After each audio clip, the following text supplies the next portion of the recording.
Alright guys, as you can see, no kayak today. We're in the surf. It's been a while since I've filmed a surf fishing video. This is kind of where I started my channel, started fishing. Most of my time was spent out here on the beach before I got my kayak. One thing with surf fishing that I always note is that the hardest part is to find a good spot to fish. There's thousands of miles of shoreline, and a lot of times, 90% of the fish are in 10% of the water. So if you can find a good spot, and I think, oh, we got one ready. Oh, here we go. Here's one. Feels like a good one.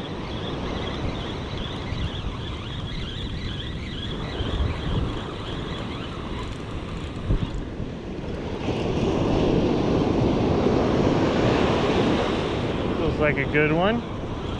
Oh yeah, that's a really good one. Look at that. Boom, baby.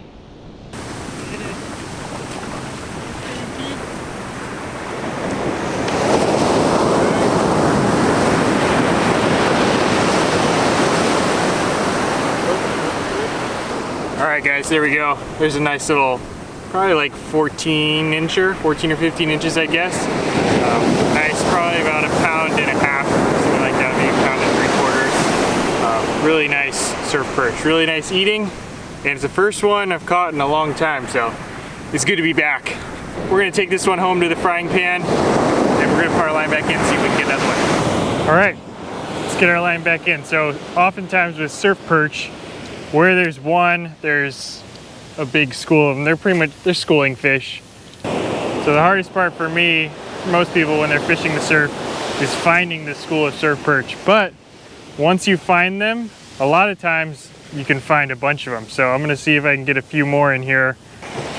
There's sand crab back in there, right in that same little zone right in here where the sand crabs are getting pushed back by the waves. And then those surf perch are just sitting right behind those waves, waiting for the easy meal. And so if we get our sand crab right in there with all the rest of them, that looks just like a natural sand crab flowing back with the wave. With any luck, there'll be more fish in there. Oh, there's a bite, there's a bite. There we go. There's a good one.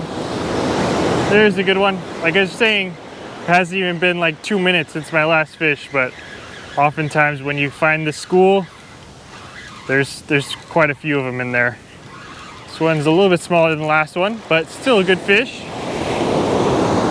Still a solid keeper. Now I said keeper, but there really is no minimum size for these barred surf perch here in California, so you could technically keep any size you want. However, for me, if they're anything smaller than this one, I usually let them go because it just isn't worth the processing time to, get a tiny little fillet off of a tiny fish. So some people like to eat those, and you can, definitely can, no shame in it, but this is probably about the smallest, maybe like an inch smaller on a teeth as well, but anyway, that's a nice keeper right there, number 2.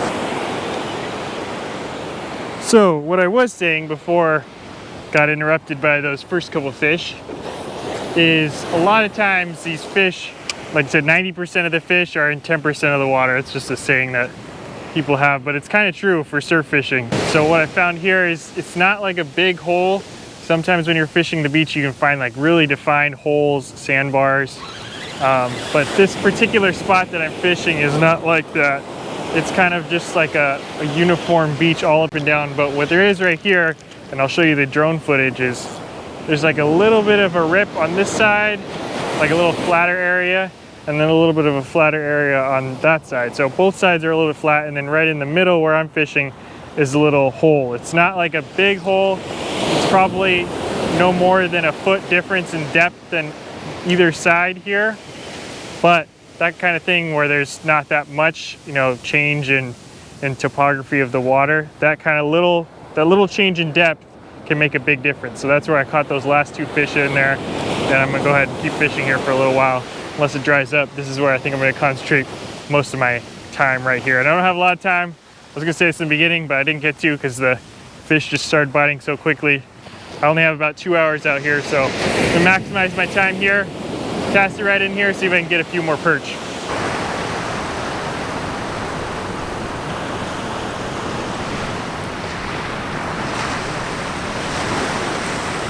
So here's the setup we're rocking today. It's a Daiwa BG 4000 with my typical surf setup. It's a 10-foot Shimano Convergence. For some reason, this rod is very hard to find, so I don't think I can put a link to this one, but I will put a link in the description to the reel. And then on the bottom end, 30-pound braid to a little sliding 2-ounce pyramid weight. This is a fish finder setup. And at the bottom is just, after about a 3-foot leader, is my little J-hook there. It's like a size, I think 1, maybe 1, I'm not sure.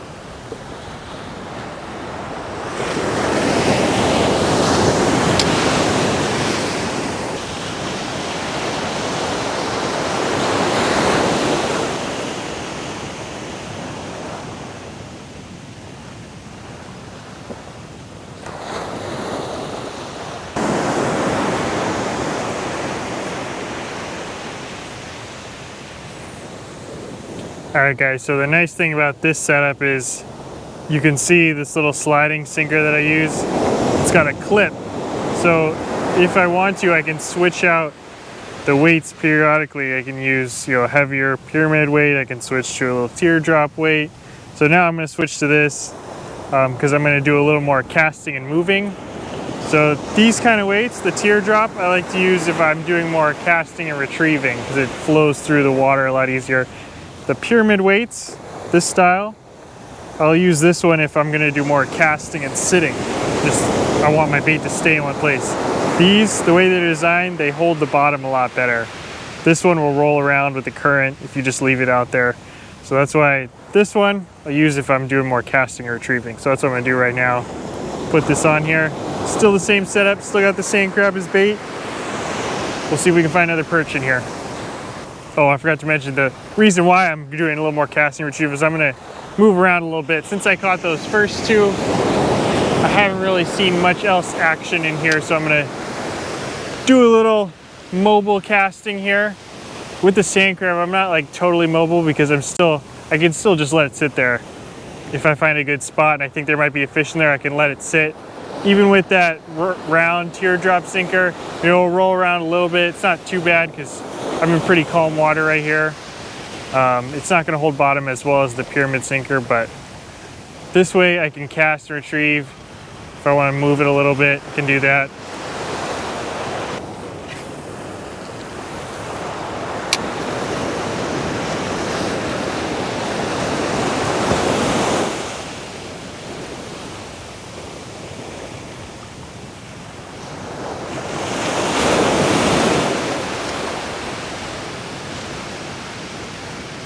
Oh, there's a bite.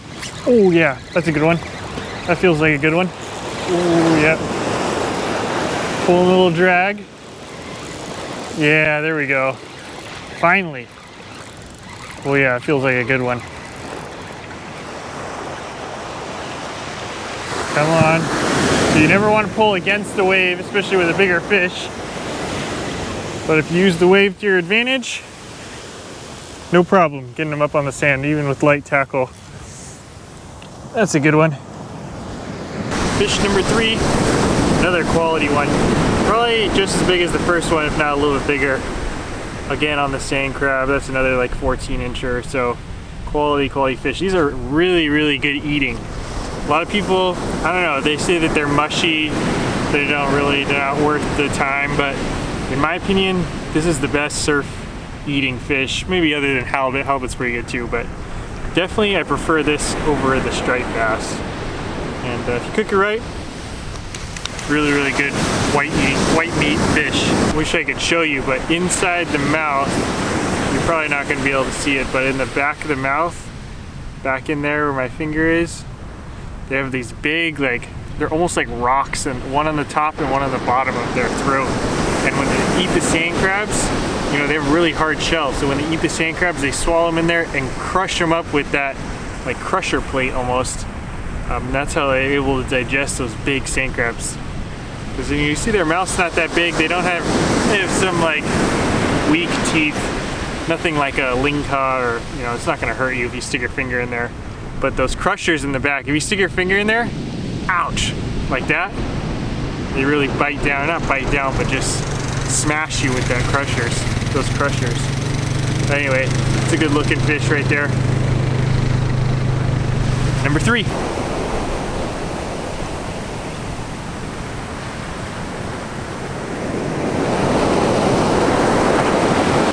So when I'm fishing the surf, I prefer, personally, I like this fish finder setup much better than a dropper loop or a, high-low rig. For me, it gives a more natural presentation because it's got the leader that just flows freely up and down. And the drawback of that, it gets tangled a lot more. But if you manage the tangles, keep your line straight, keep it tight, you'll reduce the amount of tangles. You're not gonna be able to avoid them completely. It's just the name of the game with surf fishing. But if you can get through that, I think that you'll get more hookups with a fish finder rig, in my opinion, just because it's a more natural setup.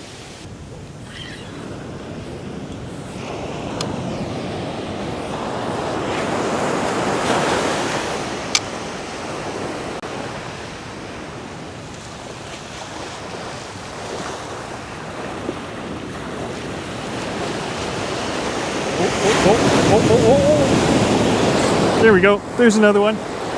There's another one. Feels like a good one. Feels like a good one.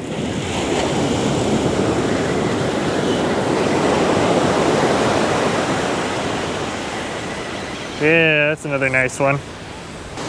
All right, there's our final one. We're gonna end on that one. This one is a male. You can see it's got that, I don't know, it kind of looks like rubber fin right there. That's how you can tell the males from the females. The other 3 that we caught were females, but that one is a male. They also have a little bit bigger dorsal fin, but that's kind of hard to tell if you haven't seen one before. This is the main thing right here. That's the telltale sign of a male surf perch. Anyways, we're gonna end on that one. All right, guys, it's gonna wrap it up for today. Quick little surf video. Pretty good. We got 4 nice keepers for our 2 hours of work out here. Not too bad. Good to get back out here in my roots, kind of where I grew up fishing. So anyways, hope you guys enjoyed this quick surf video. We'll be back in the kayak on my next one. We'll see you there. Thanks for watching.